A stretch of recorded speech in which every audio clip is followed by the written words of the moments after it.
Förr så plockade man ner mycket bilar och tog vara på delarna. Nu kommer det in mycket bilar som inte ska skrotas men som är, som jag kallar, tappade sugar som man försöker att få igång igen. Och då blir det att man hämtar mycket utav de delarna man har själv och kompletterar upp bilarna med. Och, ja, det är lite det min affärsidé är, att få till dem.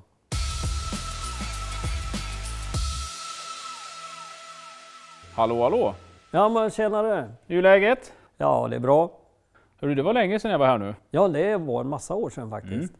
Jag kom ju hit första gången efter vi hade gjort ett ladugårdsfynd, jag och Rune. Vi hittade en gammal Volvo PV51 special. Va? Stämmer bra, som jag då fick tipset om sen och fick åka och hämta, eller köpa förstås. Och vi drog ut den och det syns ju på den filmen du gjorde. Så jag tänkte jag skulle vara lite smart och följa upp då. Hur har det gått med den här? Ja, men den stod ju hos mig och jag fick ju bra respons för att jag fick tag i lite grejer som fattades till bilen. Men sen gick den vidare till en Volvo-samlare i Holland. Så den står där nu. Holland? Ja. Då måste jag ju åka till Holland. Ja, det måste vi göra. Det finns bra grejer där. Ja. Men tittarna som inte har sett tidigare avsnitt då, vad gör Harry för någonting? Jag säljer delar till PV Duett Amazon P1800 140. Jag sträcker mig upp till typ 75 års modell. Från bilar som jag har en gång i tiden skrotat och tagit vara på. De delarna säljer jag till alla som behöver, som håller på och renoverar både i Sverige och utomlands. Mycket förstås Finland, Norge, Danmark, Tyskland, men en hel del andra i Malaysia, Thailand, Japan. Lite udda länder som det hamnar någon bil i. Det är väl den stora delen. Sen kommer det in lite bilar som jag gör färdigt själv och säljer vidare. Och sen är det en del bilar som jag fastnar för som jag inte kan sälja. Det är ju, man lever på en balans mellan samlare och handlare. Jaha. Men vad är trenderna idag då? Du som handlar med gamla grejer här. Ja, men jag upplever till exempel att de yngre gärna vill ha lite trimmat. Det är populärt att trimma sin Amazon. Man kör gärna originalstyck till en viss del och så lite trim som fanns att köpa på 60-70-talet. Och det är positivt. Känner igen vissa grejer här. Var längst till höger här har vi duetten med V8 ju. Ja, de här bilarna som står bakom här, det är väl sådana här som jag har väldigt svårt för att sälja. Ja, som ni kommer att se sen, en del bilar som jag har sålt men ändå studsar tillbaka. Som jag inte kan släppa riktigt. Men jag ser någonting här i bakgrunden där PV:n, vad är det för någonting? Ja, min gröna där. Ja. En kejsargrön 54, men den har jag ägt länge. Och länge, då är det över 20 år. En väldigt udda kulör som kom på 54 års modell PV. Är väl en historia där, men jag vet inte om den är sann eller om det är en skröna. Men att Sigvard Bernadotte var i styrelsen för Volvo och han hade varit i USA och sett de här pastellfärgade bilarna. Så han tyckte absolut att Volvo skulle göra den. Så motvilligt så gjorde de en serie med den här lacken då, kejsargrön. Men svenskarna de vill bara ha svarta, gråa, maronröda. Så att de fick ta bort den ur produktionen. Den sålde ingen vidare. Den såldes ny till en sågverksarbetare utanför Vårgårda. Och sen var det en dam som köpte den där. Jag köpte den utav henne. Det roliga med den här sågverksarbetaren, han beställde bilen. Den skulle vara fullutrustad som vi kallar det idag nu då, med att det ska vara mycket delar. Så det sitter extra ljus, lyxringar, radio, fläkt i bakrutan, sökarlampa. Och så beställde han även en komplett överdragsklädsel. Som är lite speciell då, men som gjordes väldigt väl på Volvo. Alltså man klädde om handtag och dörrsidor, alltihopa med den överdragsklädseln. Originalet det är egentligen rödgrått. Men den här klädseln består av någon galon som Artex gjorde, heter det väl. Och de har även klätt om de här handtagen och dörrsidor och matchar ju färgen då otroligt med det gröna. Och sen har ju hon då gjort hemmagjorda fällar över den överdragsklädseln så att det inte skulle slita på den. Så att det är kaka på kaka där. Men hur ofta ser man en sån här bil med en sån här färg? Ja, det har varit en till salu nu på Blocket länge som jag tror finns i Finspång. Sen finns det ett par bröder nere i Skåne som har en jättefin. Och sen vet jag att det var någon i Tyskland som har den. Men alltså, det kanske finns 5-6 stycken. Eller som man känner till. Det är en udda kombination. De var gröna men de var gråa invändigt. Det är liksom inte fejkat något med det utan de var i den på det sättet. Sen är det en liten rolig grej, det måste jag visa. I nyckeln här så är det en apa så här. Och så ser det ut som det står på kinesiska, men snurrar man på den så står det Volvos värde varar. I Sverige finns inga 55 som heter årsmodell 55 utan 54 årsmodell hängde kvar till 56 års modell. Så att den här är gjord 1955. Togs faktiskt inte i bruk förrän 56. Men kallas ändå 54 i papperna då. Men 740 har du kvar? Ja, den får väl bli kvar ett tag till. Jag har sagt att när jag får 100 000 för den, då ska jag sälja den för då ska jag åka till Australien för de pengarna. Men än är det ingen som har betalat det. Det är en vanlig Sneak 88 som inte har någon särskild utrustning men servo och varit väldigt välbevarad, välvårdad. En ägare innan mig då. Jag handlar ju en hel del i USA. Både köper och säljer dit. Så här har vi nyinkommet i veckan. Amazon Kombi Sport 66. Sen har vi en P1800 67 och en Amazon Kombi 67 också. Och så en 145 här som kommer från Belgien. Den ska registreringsbesiktigas nu på tisdag. Då är den klar att säljas. Det är väl det jag håller på att handla med. Man köper ju även i Sverige förstås. Det här fanns aldrig att köpa i Sverige. Oftast så sitter det på amerikanska Volvo. Och sen brukar det sitta Amerikabågen på kofångaren fram. Nu satt inte det på den här men det ska det göra. Det är väl det som skiljer sig en del. Alla Amazoner och alla Volvo överlag gick som alltid med dubbla förgasare så alla är sport. Alla PV som såldes var PV Sport, alla Amazoner var Amazon Sport, även Kombi då. Så Kombi Sport i Sverige, svensksålda är ju väldigt udda. Och sen gjordes även Kombi med automatlåda där borta också. Det fanns väl inga i Sverige tror jag inte. Ja, alltså den här klädseln som är den här bilen, i Sverige skulle det ha varit en grönaktig klädsel. Men i den här är det, om vi kan kolla på den. Och det ser ut som det är original. Det är svart med något tyg. Det kan hända att det är omsytt men dörrsidor och allt sånt där är svart så jag vet inte om de har haft den svart från början då. I Sverige skulle den absolut vara grön men det finns inte någon bit som är grön i den. Det här är en bil i bra bruksskick och jag gör i ordning den bara till att besiktiga då, så jag renoverar bromsar och koppling och sånt där så att den blir i trafik. Och det är så jag gör med de flesta bilarna jag får in. Det blir liksom inga helrenoveringar utan men det här är jättebra, gott skick men även lite rost på det som man får på köpet. Jag hörde någon siffra att från 67 och framåt så sålde Volvo mer bilar i USA än i Sverige.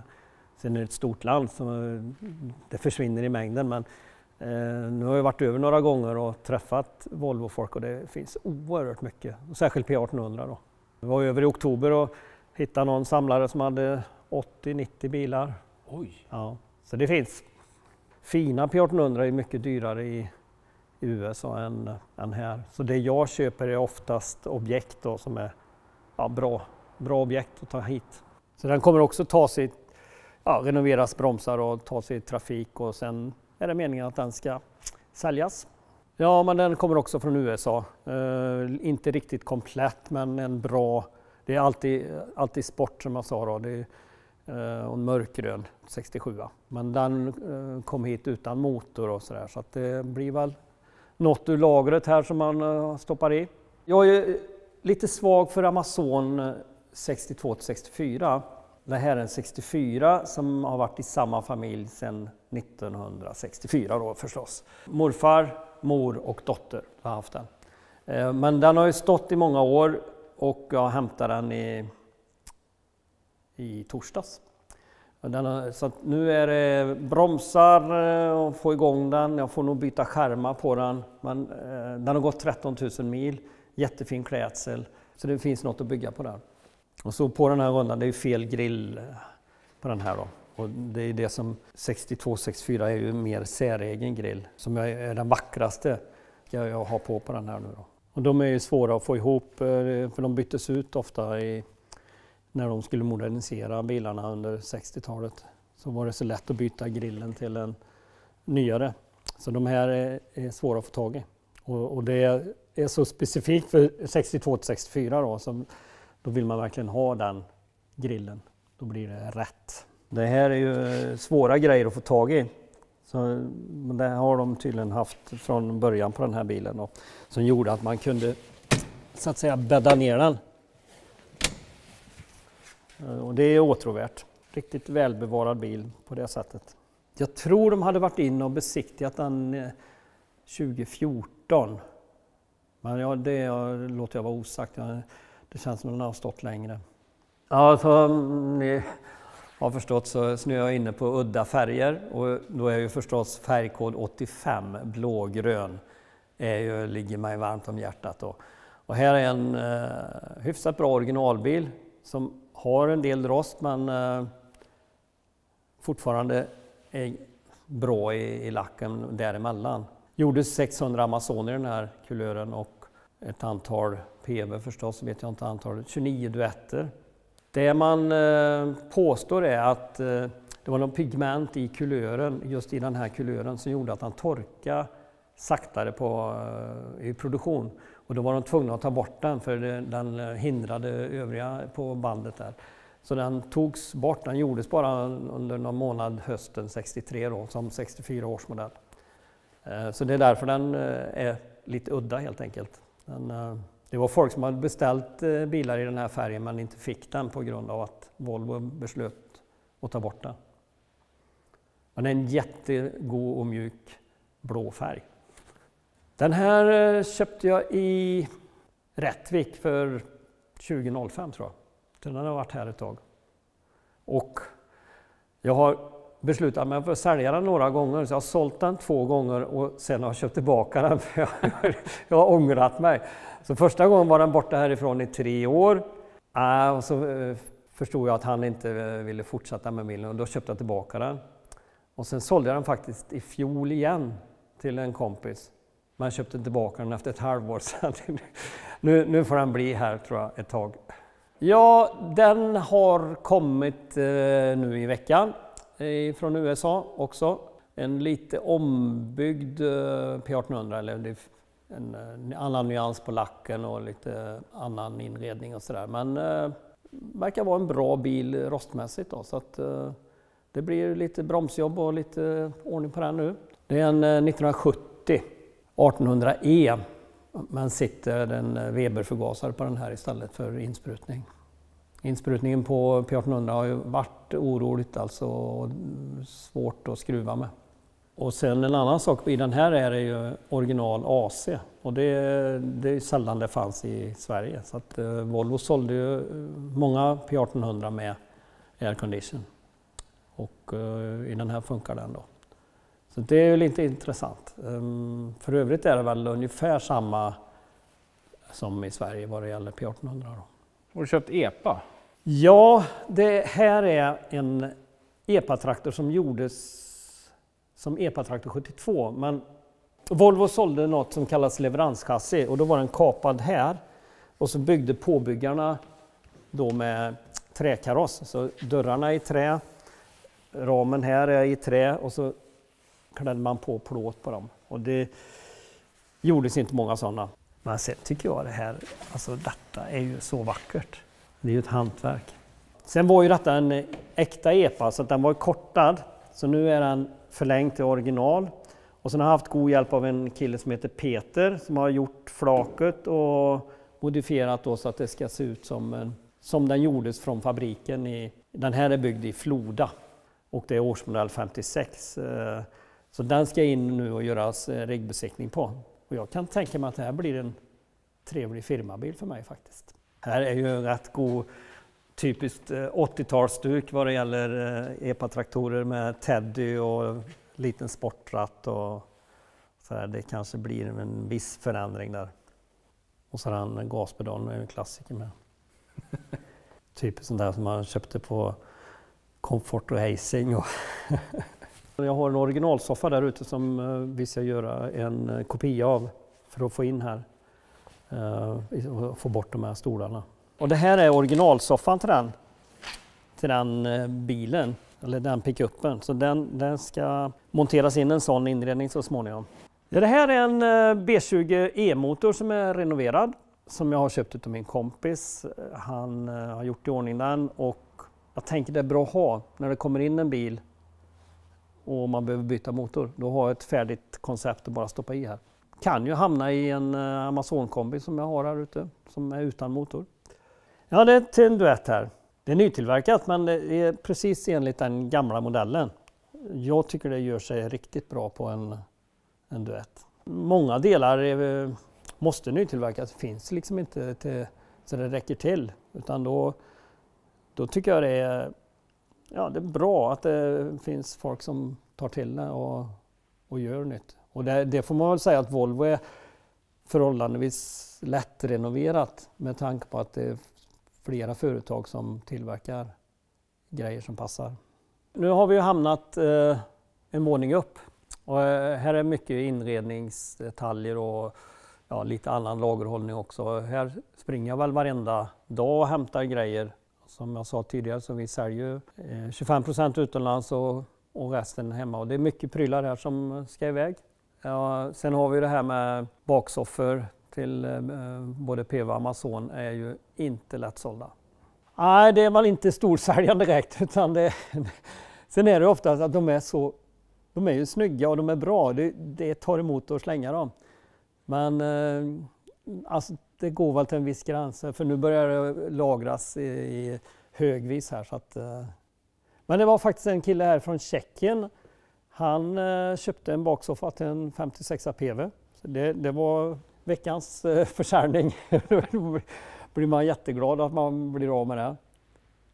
Men framöver så blir det nog slänga en del. Förr så plockar man ner mycket bilar och tog vara på delarna. Nu kommer det in mycket bilar som inte ska skrotas men som är, som jag kallar, tappade sugar som man försöker att få igång igen. Och då blir det att man hämtar mycket utav de delarna man har själv och kompletterar upp bilarna med. Och, det är lite det min affärsidé är, att få till dem. Vi gjorde en stor rensning här. Vi var tvungna att rensa ut här för vi hade alldeles för mycket dörrar och många som var jättedåliga. Så att vi fick slänga helt enkelt. Skar lite grann ner men det går inte jag har inte utrymme, det finns inte utrymme och det finns ingen försäljning på en dålig dörr. Och här har vi ett lager med Amazon-krom. Det är många som lägger mycket pengar på lackering och sen ringer de till mig och säger att jag behöver ha en kofångare till min Amazon och då måste jag hela tiden kolla upp vilken nivå. Alltså, för har du en nylackad bil, du kanske har lagt 100 000 på en lack, då har inte jag kofångare som duger. För det är jättesvårt att hitta begagnat som är i bra skick. Så det där får man alltid klura ut vad kunden vill ha. Vilken nivå är det på bilen? Men visst har jag krom, men det duger nästan aldrig till en nylackad bil. Vad är det folk frågar mest efter då? Ja, det är faktiskt krom. Varje vecka frågar man efter kofångare till alla de här bilarna. Tyvärr svårt att kroma om för det blir för dyrt och svårt att hitta, till och med svårt att hitta nytt numera också. Har du köpt moped? Ja, det åker med en del grejer. Den här följde med ett köp av 7-8 Volvo-bilar som stod också på ett dödsbo faktiskt. Och då åkte den här med plus en tröska, en traktor och någon spannmålskärra. Men jag tycker det är ett gött skick på den här. Och du är en härlig mack inomhus. Ja, det hör väl ihop med bilhobbyn och ha de här bensinmacksprylar. Jag tycker alla som har lite bilhobby håller även på med mackprylar. Jag har fastnat för BP då. Ja, du får väl säga till mig då när du ska åka till Holland, för jag skulle jättegärna vilja följa upp det. Vi skulle behöva göra den resan faktiskt. Där är faktiskt också en stor samling med Volvo-bilar som är på gång, med 30 bilar. Vi får se vad det blir av det. Ja, men då får vi säga på återseende då. Ja, men det gör vi. Du får komma igen här. Välkommen. Hej på dig så länge. Ha det.